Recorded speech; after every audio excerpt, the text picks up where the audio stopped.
नमस्कार, आप देख रहे हैं रफ्तार मीडिया। मैं आपके साथ प्रियंका मलिक हाजिर उत्तराखंड की तमाम छोटी बड़ी खबरों लेकर खबरों का रुख कर लेंगे, लेकिन सबसे पहले एक नजर हेडलाइंस पर।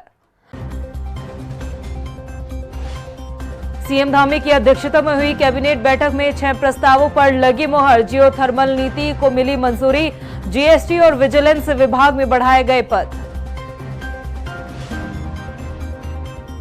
11 जुलाई से होगा कावड़ मेले का आगाज। सीएम धामी बोले, कावड़ियों की सुविधाओं में नहीं रहेगी कोई भी चूक।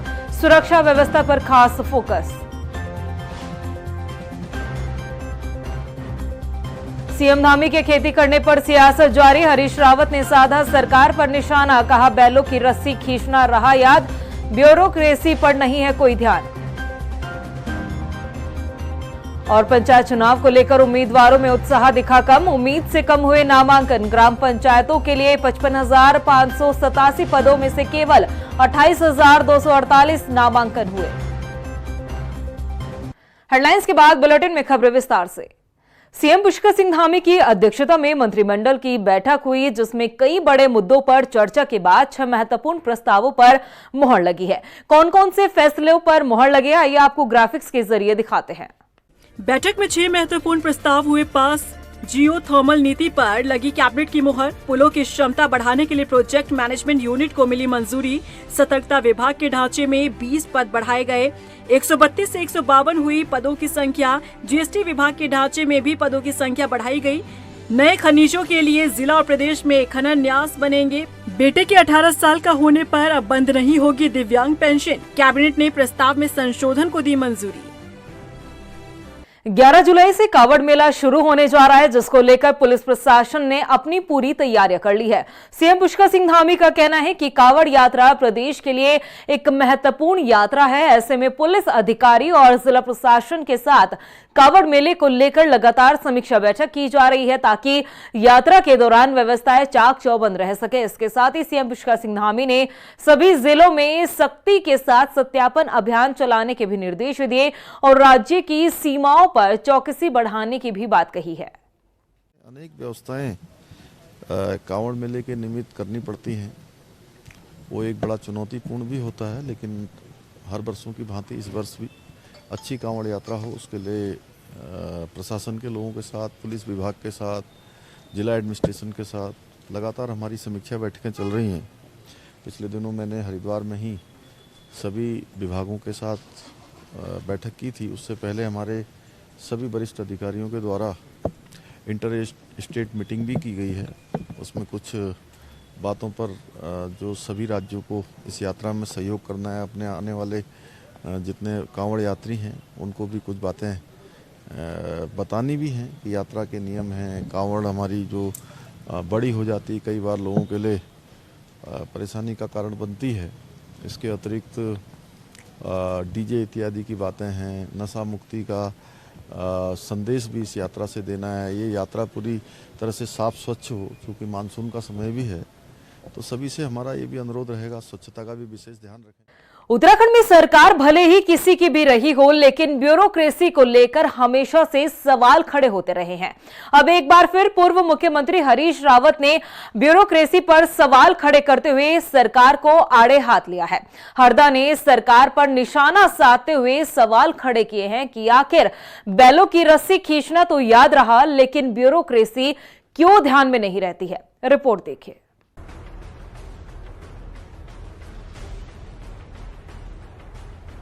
उत्तराखंड के पूर्व मुख्यमंत्री हरीश रावत सोशल मीडिया पर काफी एक्टिव रहते हैं, जिसके चलते हरदा अपने तीखे हमलों से सरकार पर निशाना साधते नजर आते हैं। ऐसे में एक बार फिर हरीश रावत अपने सोशल मीडिया हैंडल पर किए गए पोस्ट से सुर्खियों में आ गए हैं। जहां एक और बीते दिन सीएम पुष्कर सिंह धामी ने अपने संबोधन में खटीमा स्थित अपने खेत में बैलों के साथ हल चलाते और महिलाओं के साथ धान की रोपाई का जिक्र किया और बताया कि किस तरह से बैलों की रस्सी को पकड़कर उन्हें चलाना चाहिए। अब सीएम के इसी बयान पर सियासत शुरू हो गई है। और बैलों को चलाना, पटेला चलाना, ये मेरा बचपन से रहा। तो मुझे लगा कि उन्होंने कहा कल यहाँ पर रोपाई होने वाली ऐसी, तो मैंने कहा अरे चलो कल सवेरे देखता हूँ, मैं भी आता हूँ। तो 6:30 बजे मैं तैयार हो गया।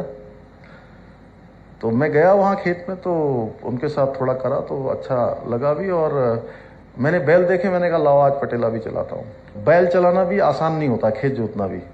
इसमें क्या है, पटेले में एक तो जहाँ ऊंची जगह होती है वहाँ उसमें पटेले में बैठ जाओ तो वहाँ की मिट्टी जो है वो ले जाके गड्ढे में डाल देती है। जहाँ थोड़ा पानी ज़्यादा भरा हो तो अंदाज़ा लगाना पड़ता है, और जहाँ पर गहरा हो रहा है तो वहाँ उसमें से उतर जाइए नीचे।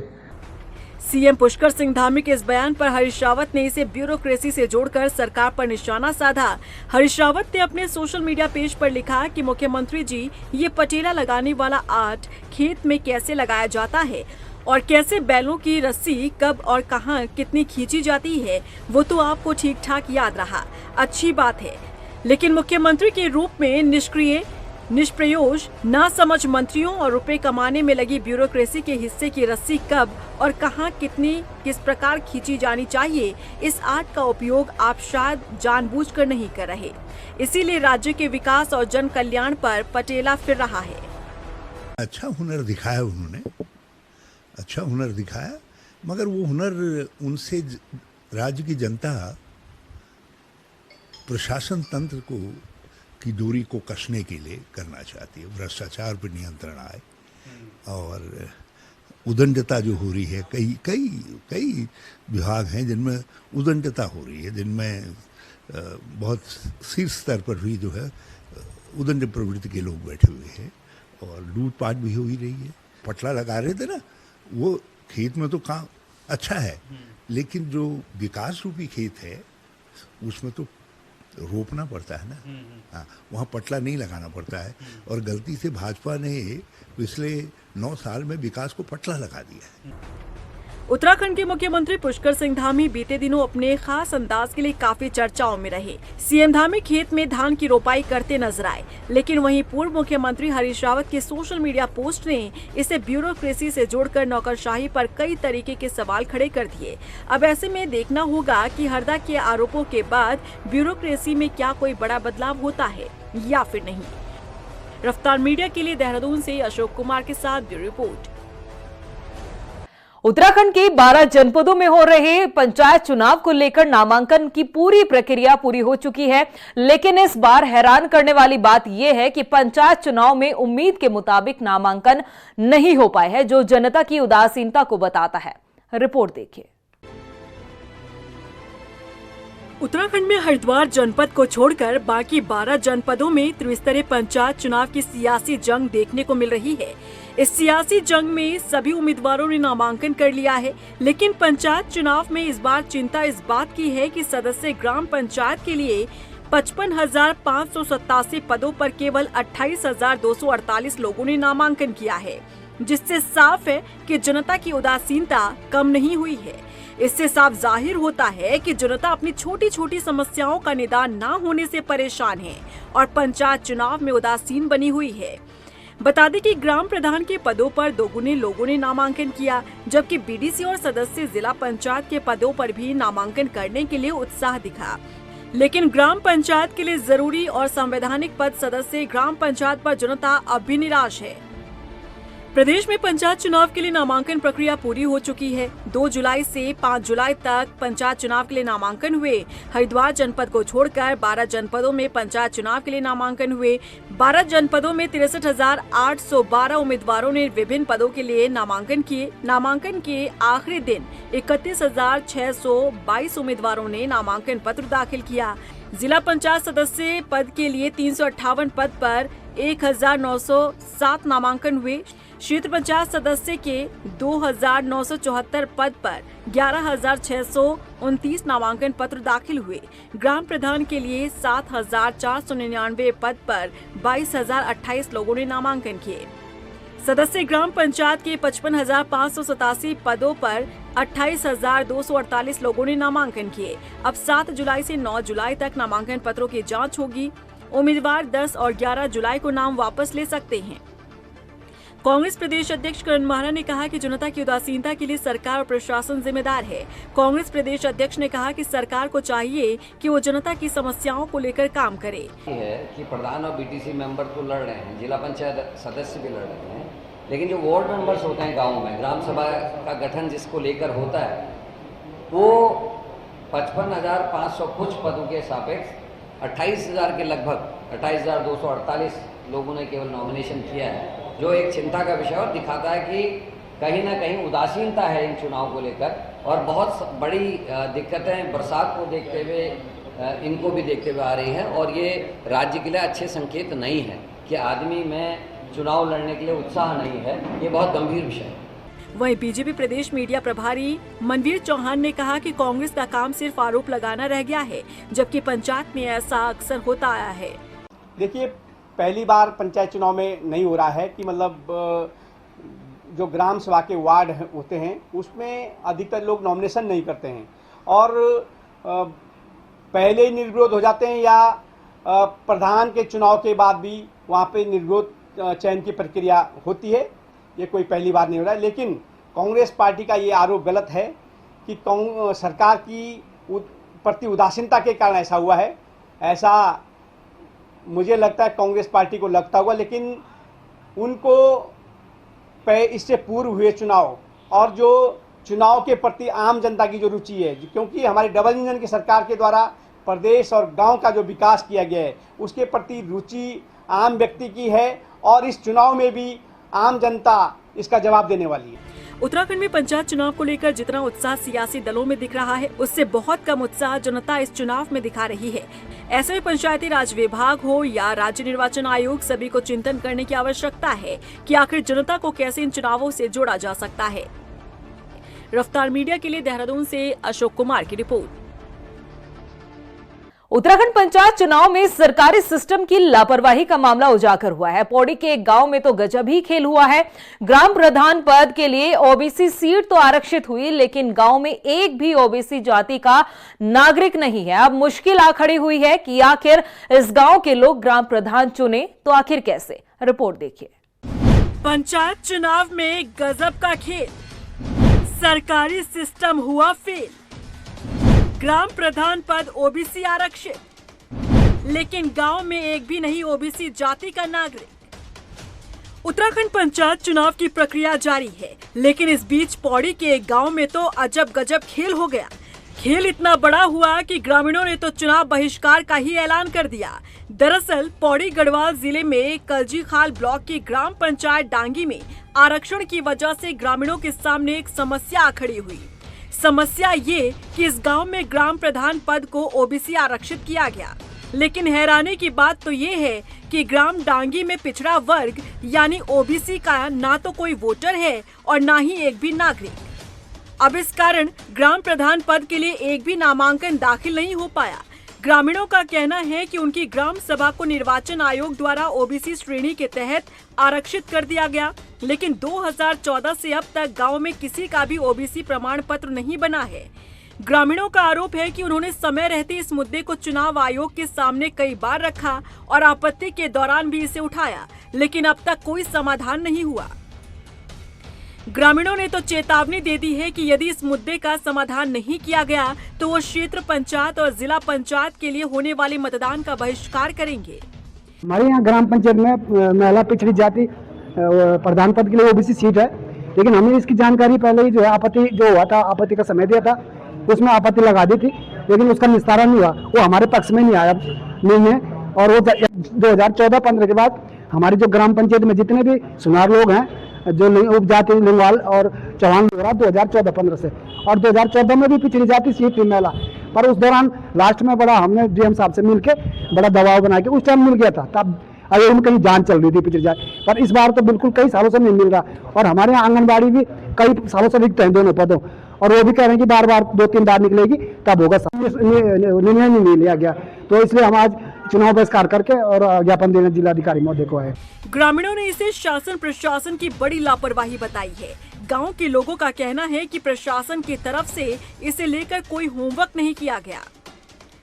स्तरीय पंचायत चुनाव में जो कलजीखाल ब्लॉक का ग्राम पंचायत डांगी है, इसको ओबीसी महिला आरक्षित किया गया है। डांगी में ओबीसी जो महिला है, ओबीसी के जो सुनार जाति के लोग हैं वो ओबीसी वाले वहाँ पे रहते हैं, लेकिन 2014 में ओबीसी जो सुनार जाति है उसके आगे राजपूत शब्द जोड़ा गया, तो उसके बाद से शासन ने उस का संज्ञान नहीं लिया कि जो ओबीसी राजपूत शब्द है उसको जो ओबीसी की जो जाति सूची है उसमें शामिल किया जाए या सामान्य में शामिल किया जाए, इसको लेकर स्पष्ट शासनादेश नहीं होने के चलते ये जो सुनार जाति के लोग हैं उनको, सुनार राजपूत जाति के लोग हैं उनको प्रमाण पत्र निर्गत नहीं हो पा रहे हैं, जिससे सीटें तो आरक्षित कर दी लेकिन प्रमाण पत्र किसी के पास नहीं है।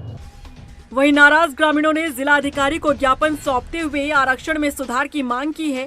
जिलाधिकारी स्वाति एस भदौरिया का कहना है कि ग्रामीणों के मुद्दे को लेकर शासन को पत्र भेजा जाएगा। जैसे ही शासन से निर्देश प्राप्त होते हैं उसके हिसाब से आगे की कार्रवाई की जाएगी। इसमें जो ग्रामीण आए थे उनका ये था कि ओबीसी के लिए सीट आरक्षित कर ली गई है उनके गांव की, लेकिन वहाँ पे कोई ओबीसी का सर्टिफिकेट किसी के पास नहीं था, जिस कारण नामांकन नहीं हो सका है।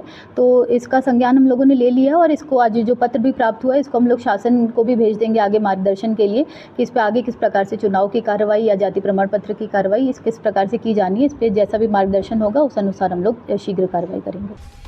अब इसे सरकारी सिस्टम का फेलियर ही कहेंगे कि बिना जांच, बिना होमवर्क के एक गांव में ग्राम प्रधान की सीट को ओबीसी आरक्षित कर दिया जाता है, लेकिन उस गांव में एक भी नागरिक के पास ओबीसी का प्रमाण पत्र ही नहीं है। हालांकि अब देखना होगा कि जिलाधिकारी के संज्ञान के बाद आखिर कितनी जल्द इसका हल निकाला जाता है।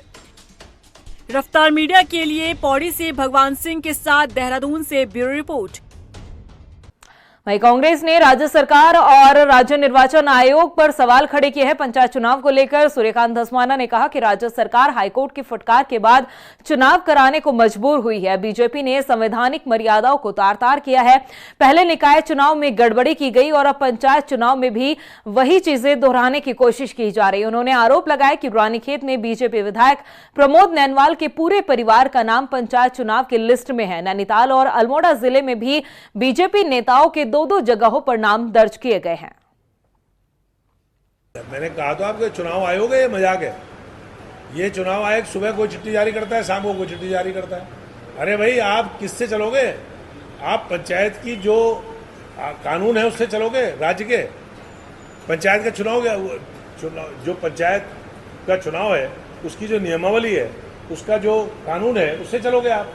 उसमें स्पष्ट लिखा है कि अगर नगरीय क्षेत्र में अगर किसी का नाम है और वो पंचायत में भी अपना नाम ला रहा है तो वो नहीं लड़ सकता। ये तो चुनाव आयोग खुद कह चुका पहले। अब वो बार बार कंट्राडिक्टरी जो स्टेटमेंट है उसके कारण कंफ्यूजन हो रहा है। उधर गदरपुर के खटोला में जिला पंचायत सीट पर मुकाबला काफी दिलचस्प नजर आ रहा है। दरअसल यहां बीजेपी के बागी नेता मुकेश राणा और बीजेपी समर्थित उम्मीदवार राकेश कुमार एक दूसरे पर गंभीर आरोप लगाते हुए नजर आ रहे हैं। बीजेपी से बागी मुकेश राकेश को पैराशूट प्रत्याशी बता रहे हैं, तो वहीं बीजेपी समर्थित प्रत्याशी क्षेत्र की जनता से अपनी जीत का दावा करते हुए नजर आ रहे हैं। मैं विगत 2019 से जब से इस ग्राम पंचायत का ग्राम प्रधान बना और उन 5 सालों के अंदर जो मेरी मेहनत थी, उन 5 सालों में मैंने ग्राम पंचायत के साथ साथ जिला पंचायत क्षेत्र में भी जो है मेहनत करी है। लोगों के सुख दुख में मेरा आना जाना लगा रहा था। लोगों की जो समस्याएं थी, मूलभूत समस्याएं थी, उनको भी जो है धरातल से ऊपर तक पहुंचाने की जिम्मेदारी मेरी रही थी। ये चुनाव कोई ग्राम सभा का चुनाव नहीं है जो एक ग्राम सभा में उन्होंने अपने प्रधान के नाते रहते हुए विकास किया भी होगा। यह एक ग्राम सभा का चुनाव नहीं, ये 7 ग्राम सभा का चुनाव है। और आपको जानकारी के लिए बता दूं कि वर्तमान में भी अभी मैं निवर्तमान अमृतनगर, जगलपुरी और धुंधली ब्लॉक 2 ग्राम सभाओं का मैं क्षेत्र पंचायत सदस्य भी अभी निवर्तमान हूँ उसी सीट से। ये छोटा चुनाव है, प्रत्येक व्यक्ति की महत्वाकांक्षा है। कोई चुनाव लड़ना चाहता है उसको कोई रोक टोक नहीं है और कोई टिप्पणी भी नहीं है। लेकिन भारतीय जनता पार्टी में कोई बगावत नहीं है, कोई ऐसी बात नहीं है। जो भारतीय जनता पार्टी का है वो पार्टी के साथ है, कभी भी अलग नहीं हो सकता। सब एक एक कार्यकर्ता जानते हैं कि इस इलाके में भारतीय जनता पार्टी को किन लोगों ने स्थापित किया। एक एक व्यक्ति जानता है, एक एक कार्यकर्ता जानता है, तो जो प्रत्यक्ष को प्रमाण की आवश्यकता नहीं होती है। वहीं उत्तराखंड में भी भारत बंद का मिला जुला असर देखने को मिला है। मसूरी में ऑल इंडिया ट्रेड यूनियन समन्वय समिति ने श्रम कानून और बढ़ती महंगाई, बेरोजगारी के खिलाफ हल्ला बोल किया और जमकर डबल इंजन सरकार के खिलाफ नारेबाजी की गई। वहीं प्रदर्शन में शामिल लोगों ने आरोप लगाया कि श्रम कानून में छेड़छाड़ कर मजदूरों के साथ अन्याय किया जा रहा है। जो मजदूरों के साथ अन्याय अत्याचार किया है उसका मजदूर आज जो है मुंह तोड़ जवाब दे रहा है। 29 श्रम कानूनों को 4 कोड में बदल दिया गया है। इसमें मजदूरों के साथ जो बहुत अन्याय हो रहा है। छटनी जो है मालिक अपनी मर्जी से कर सकता है। दुनिया भर के जो श्रम कानूनों पर छेड़छाड़ कर दी गई है। इन तमाम सवालों को लेकर आज पूरे देश का मजदूर हड़ताल पर है और हम भी हड़ताल पर हैं। दुख का विषय है कि जब किसी भी देश और समाज का जो महत्वपूर्ण अंग होता है, जो रीढ़ की हड्डी होती है, वो मजदूर होता है। और जब मजदूर की उपेक्षा होती है, मजदूर का शोषण होता है, तो उसे मजबूर होकर सड़कों पर उतरना पड़ता है। और भाजपा सरकार के खिलाफ लगातार आज भाजपा सरकार को 15 साल होने जा रहे हैं या अभी होंगे। 15 साल के जो उनका कार्यकाल रहा है, उसमें लगातार जो मजदूर वर्ग है वो सड़कों पर रहा, चाहे वो किसान के रूप में रहा, चाहे वो किसी और कर्मचारी के रूप में रहा। लेकिन जो भाजपा सरकार है वो बिल्कुल गूंगी बहरी सरकार है। उत्तराखंड में राज्य आपदा प्रबंधन प्राधिकरण का एक विशेषज्ञ दल हिमाचल प्रदेश में अतिवृष्टि से पैदा हुए हालातों से निपटने के लिए किस तरह से काम किया जा रहा है, इन सभी चीजों को लेकर हिमाचल पहुंचा है। ये 5 सदस्यीय दल हिमाचल प्रदेश पहुंचकर शासन प्रशासन की ओर से किए जा रहे कार्यों को देखेगा और उसका अध्ययन करेगा, जिसकी रिपोर्ट तैयार करने के बाद शासन स्तर पर भेजी जाएगी। आपदा प्रबंधन विभाग के सचिव विनोद कुमार सुमन का कहना है कि हिमाचल में जिस तरह से आपदा के हालात बने हुए हैं, वहां राहत बचाव कार्य किस तरह से किया जा रहा है, उनका अध्ययन करना उत्तराखंड के लिहाज से काफी जरूरी है। आप जानते हैं कि हिमाचल प्रदेश और उत्तराखंड की स्थिति काफी कुछ सामान्य है। जैसे हम आपदा से लगातार आपदा को फेस करते रहते हैं, उसी तरह से हिमाचल प्रदेश भी लगातार आपदा को फेस करती रहती है। तो चीफ सेक्रेटरी सर ने निर्देश दिया है कि एक बार वहां जाके देख लें हम लोग कि आपदा की स्थिति में हिमाचल प्रदेश में किस तरह से कार्य होता है, हम किस तरह से काम करते हैं हमें पता है, अन्य लोग किस तरह से काम करते हैं, हमारे सदस्य जो राज्य हैं वो किस तरह से काम करते हैं, इसकी जानकारी हमको नहीं है। तो एक बार देख के अगर कोई अच्छी चीजें हैं तो उसको अडॉप्ट करने में कोई नुकसान नहीं है। तो उसको देखने के लिए टीम हमारी निकल गई है और टीम वहाँ 1-2 दिन रह के पूरा देखेगी कि किस तरह से आपदाएं आती हैं, किस तरह से उपाय करते हैं राहत बचाव के, किस तरह से रिकवरी रिकंस्ट्रक्शन में काम करते हैं, राहत राशि वितरण में किस तरह से काम करते हैं, लोगों को किस तरह से राहत पहुंचाते हैं। वहीं उत्तराखंड में धार्मिक और पर्यटन स्थलों पर हुड़दंग और अराजकता फैलाने वालों के खिलाफ उत्तराखंड पुलिस लगातार ऑपरेशन लगाम के तहत कार्रवाई करती हुई नजर आ रही है। 7 जून से शुरू हुए इस अभियान में रैश ड्राइविंग, स्टंट, शराब पीकर वाहन चलाना, हूटर और मॉडिफाइड साइलेंसर का उपयोग करना समेत कई मामलों में चालान किए जा रहे हैं। आईजी गढ़वाल राजीव स्वरूप ने बताया कि 1 महीने में 20,650 लोगों का चालान किया गया है। 1358 व्यक्तियों को गिरफ्तार किया गया है। ये ऑपरेशन लगाम जो हमारा एक इन्फोर्समेंट का एक ड्राइव था, ये हमारा ऑपरेशन 7 जून को शुरू हुआ था और अभी 1 महीने तक ये ऑपरेशन लगाम चला पूरे गढ़वाल परिक्षेत्र में। इसमें प्रमुख रूप से सड़क किनारे जो लोग शराब पीते थे, हुड़दंग करते थे या फिर रैश ड्राइविंग करते थे या फिर कोई काले गाड़ी में काले शीशे लगा के घूमते थे, गाड़ियों में अपने हथियार जैसे बेसबॉल और हथौड़ी लेके चलते थे और इस शहर में काफ़ी न्यूसेंस क्रिएट करते थे।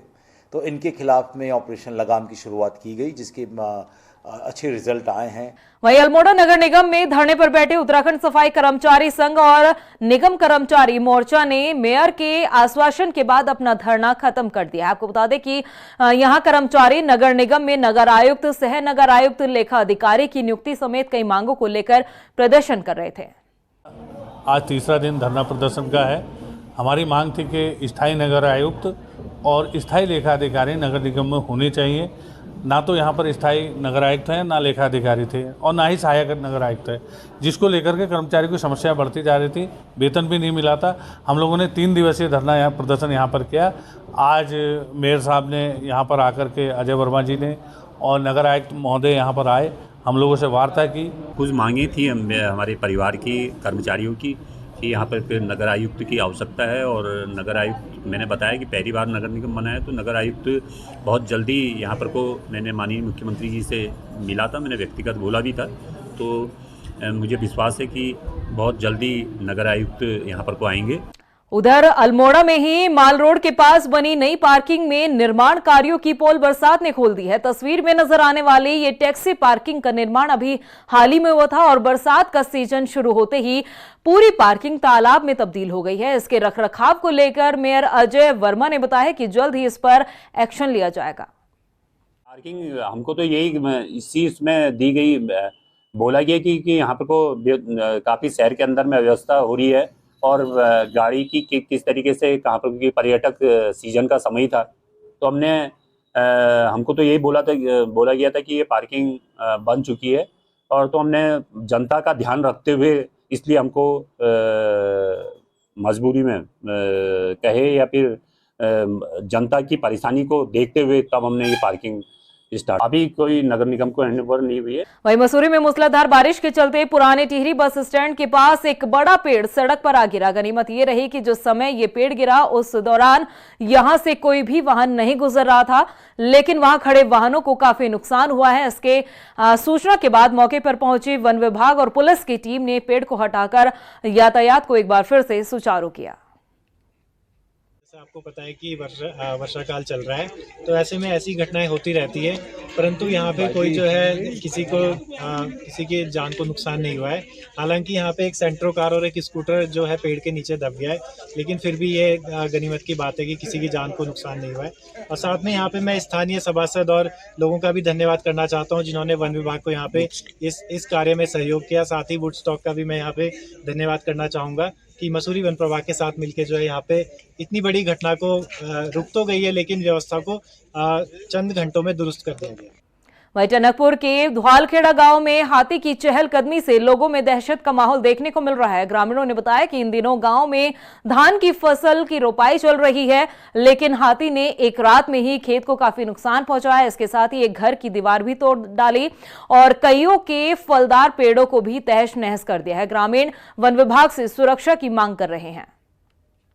मुझे हाथी आया, इधर घुस गया, पहले तो दीवार तोड़ी उसने, सिर से मार के तोड़ी, फिर आम की टहनी तोड़ी, पूरा आम का पेड़ तोड़ दिया, नीचे डाल दिया। यहाँ हमारे अंदर को आ रहा था, मैंने पूरा चैनल हिला दिया उसको भगाने के लिए, तब वो लौट के यहाँ से गया।